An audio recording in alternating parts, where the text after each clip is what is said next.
warahmatullahi wabarakatuh. Salam sehat selalu buat Ibu dosen yang saya hormati serta teman-teman kelas A3 sekalian yang berbahagia. Semoga sehat selalu, senantiasa tercurah rahmat dan tetap dalam lindungan Allah Subhanahu wa taala. Amin amin ya rabbal alamin. Saya Desi Mulyani dari kelas A32 dengan nomor induk mahasiswa 2281131562. Dengan adanya video singkat ini, saya tujukan untuk memenuhi tugas mata kuliah Pendidikan Agama Islam Luar Sekolah yang diampu oleh Ibu dosen Husnul Khotimah. Semoga apa yang saya sampaikan dapat dipahami dan menjadi suatu wawasan baru bagi kita semua. Amin ya rabbal alamin. Baiklah, pada video ini saya akan sedikit menguraikan tentang fungsi dan tujuan pendidikan Islam di luar sekolah.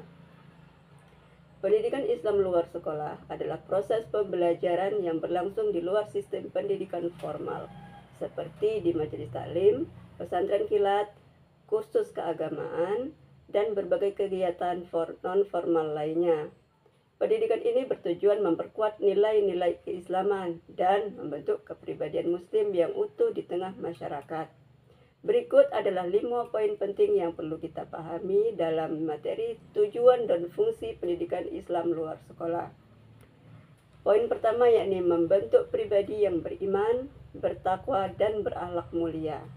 Pendidikan Islam luar sekolah bertujuan membangun manusia yang beriman, bertakwa, dan berakhlakul mulia sesuai ajaran Islam, serta mampu mengamalkan nilai-nilai agama dalam kehidupan sehari-hari. Dengan kata lain, pendidikan Islam luar sekolah berfokus pada pembentukan karakter peserta didik agar memiliki keimanan yang kuat kepada Allah Subhanahu wa taala, menjalankan ketaatan dalam ibadah dan perilaku sehari-hari, serta membangun akhlak seperti jujur, sabar, dan rendah hati. Maka dengan demikian peserta didik tidak hanya memahami ajaran Islam secara teori, tetapi juga mampu mengamalkannya dalam kehidupan nyata, sehingga menjadi pribadi yang baik dan bermanfaat bagi diri sendiri, keluarga, dan masyarakat. Poin yang kedua yaitu memberikan layanan pendidikan sepanjang hayat. Pendidikan ini memberikan kesempatan bagi kepada seluruh lapisan masyarakat tanpa batas usia, gender, atau latar belakang pendidikan untuk terus belajar dan memperdalam pengetahuan serta pemahaman keislaman sepanjang hayat. Hal ini memungkinkan setiap individu untuk terus meningkatkan pengetahuan dan pemahaman agama Islam sepanjang hidupnya, sehingga proses pembelajaran tidak berhenti hanya di bangku sekolah formal, melainkan berlangsung secara berkelanjutan sesuai kebutuhan dan perkembangan zaman. Sedangkan poin yang ketiga yakni menjadi pengganti, penambah, dan pelengkap pendidikan formal. Fungsi PLS adalah sebagai pelengkap, penambah, atau bahkan pengganti pendidikan formal, terutama bagi mereka yang tidak atau belum pernah sekolah, putus sekolah, atau menghadapi kendala lainnya dalam mengakses pendidikan formal. Sebagai pengganti, pendidikan ini memberikan kesempatan belajar bagi mereka yang tidak terjangkau oleh sistem formal. Sebagai penambah, pendidikan luar sekolah melengkapi materi dan keterampilan yang kurang atau tidak diajarkan dalam sekolah formal, seperti pengajaran baca tulis Al-Quran atau BTQ, dan praktik ibadah secara lebih intensif. Sebagai pelengkap, pendidikan ini mendukung pendidikan formal dengan memberikan pembelajaran yang fleksibel, mudah diakses, dan sesuai kebutuhan masyarakat, sehingga pembentukan peserta didik mengembangkan potensi diri secara menyeluruh. Dengan demikian, pendidikan Islam luar sekolah menjadi bagian penting dalam mendukung pendidikan sepanjang hayat dan memperkuat sistem pendidikan nasional. Sedangkan poin yang keempat yaitu pengembangan keterampilan hidup dan pemberdayaan masyarakat. Selain pengetahuan agama, pendidikan luar sekolah juga berperan dalam pengembangan keterampilan hidup atau life skills, seperti kepemimpinan, komunikasi, kerjasama, dan kemandirian yang sangat dibutuhkan dalam kehidupan bermasyarakat. pendidikan Islam luar sekolah tidak hanya menekankan pada penguasaan ilmu agama, tetapi juga berperan penting dalam mengembangkan keterampilan hidup atau life skill tersebut yang sangat dibutuhkan dalam kehidupan bermasyarakat.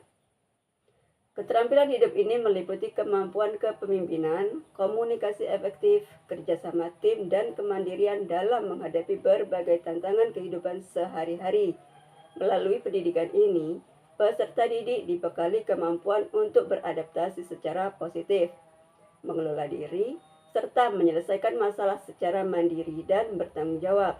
Selain itu, pendidikan keterampilan juga menumbuhkan sikap disiplin, jujur, dan bertanggung jawab yang merupakan nilai-nilai penting dalam Islam dan kehidupan sosial.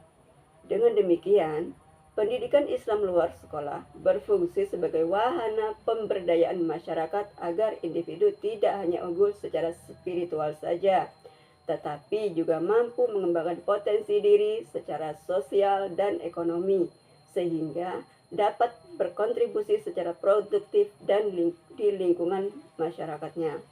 Sedangkan poin yang kelima, yakni poin terakhir, yakni fleksibilitas dan adaptasi terhadap kebutuhan masyarakat. Pendidikan Islam luar sekolah bersifat fleksibel, dapat dilaksanakan kapan saja dan di mana saja, serta menyesuaikan dengan kebutuhan dan kondisi peserta didik maupun masyarakat setempat.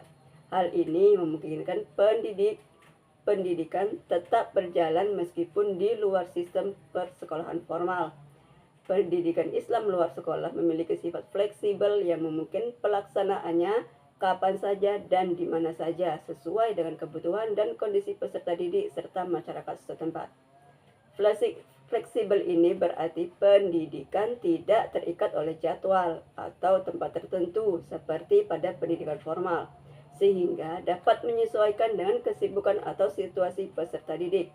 Selain itu, pendekatan yang fleksibel memungkinkan materi dan metode pembelajaran disesuaikan dengan kebutuhan lokal dan perkembangan zaman, termasuk pemanfaatan teknologi digital seperti kelas daring, video pembelajaran, dan platform interaktif.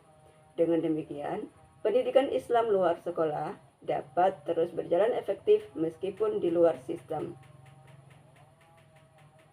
menjangkau lebih banyak orang, dan tetap relevan dengan dinamika masyarakat modern. Fleksibilitas ini juga mendukung pemberdayaan tenaga pendidik dan peserta didik untuk mengatur waktu, tempat, dan cara belajar yang paling sesuai, sehingga meningkatkan kualitas dan aksesibilitas pendidikan Islam secara luas. Nah, Bapak Ibu sekalian serta Ibu dosen yang saya hormati, demikianlah pemaparan singkat yang dapat saya uraikan. Semoga apa saja yang saya uraikan dapat dipahami sebagai mestinya. Dan saya akhiri dengan wassalamualaikum warahmatullahi wabarakatuh.